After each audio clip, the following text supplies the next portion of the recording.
अजय आलोक जी, दो स्टेटमेंट यहाँ इसी पैनल में आपके साथी मेहमानों ने और दिए। आपके साथी ए के वाजपेयी जी ने कहा कि कांग्रेस पार्टी की नीयत ही नहीं है इस अलायंस को करने की, वो लड़ाई लड़ रहे हैं 2029 की। ये तो उसका कैप्टिव वोट है जो कब्जाया हुआ है क्षेत्रीय दलों से, क्षेत्रीय दलों ने उससे, उनके साथ वो कभी नहीं जाएगी। वो चाहती है कि इस चुनाव में ये दिखा दिया जाए कि हम ज्यादा से ज्यादा वोट हासिल कर सकते हैं। आप क्या इससे सहमत हैं? एक बात, सवाल ये है। और दूसरी बात, जिस बात की लगातार चर्चा हो रही है कि गठबंधन होगा, जितने भी लोग होंगे साथ में जुड़ेंगे, पहले जुड़ेंगे, नहीं जुड़ेंगे तो बाद में जुड़ेंगे, होंगे तो आके आपके खिलाफ ही।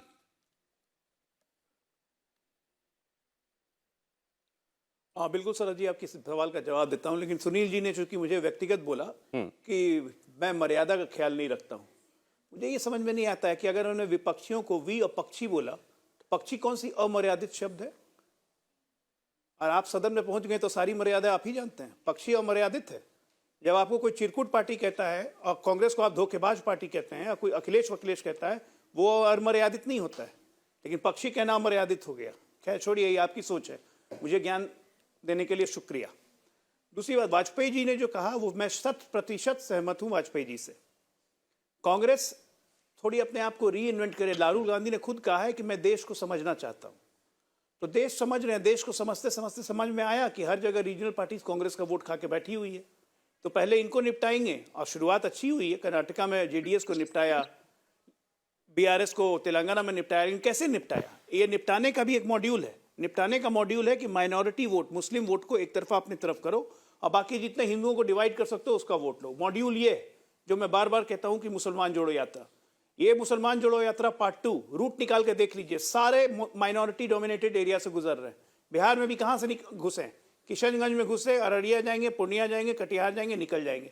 सारा सीमांचल का area Muslim dominated area. Bengal में भी वहीं जा रहे हैं। ममता दी क्यों गुस्सा गई? सिलीगुड़ी में क्यों बैन कर दिया? पोस्टर क्यों फाड़ दिए गए? क्योंकि आज के डेट में बंगाल में वो मुस्लिम वोट 100% ममता दी के साथ है।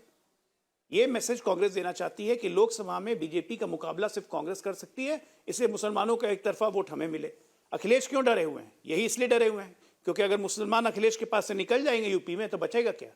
तो सब कहीं ना कहीं रीजनल पार्टीज के मन में ये डर बैठा हुआ है कि कांग्रेस उनको निगलने के फेर में। नंबर 1। नंबर 2, हमारा कोई फर्क नहीं पड़ता है, हमें कोई असर नहीं पड़ता, हम तो जानते हैं कि हम किनसे लड़ रहे हैं। दूसरी बात, प्री पोल अलायंस और पोस्ट पोल अलायंस, मैं 2 साल पहले जब बीजेपी में नहीं आया था, मैं तब भी बोलता था कि ये सारा अलायंस एक ही तरह बन सकता है कि अगर किसी तरह नरेंद्र मोदी को 272 पे आने से रोक दो, तब ये जितने होंगे ना अपने सारे मतभेद भूल के एक हो जाएंगे, इसमें कोई शक नहीं है। लेकिन यहाँ 272 तो बहुत दूर, यहाँ 350 से ऊपर हम जाएंगे। तो इनके चाहने से कुछ नहीं होता है, देश की जनता इनकी हकीकत देख रही है।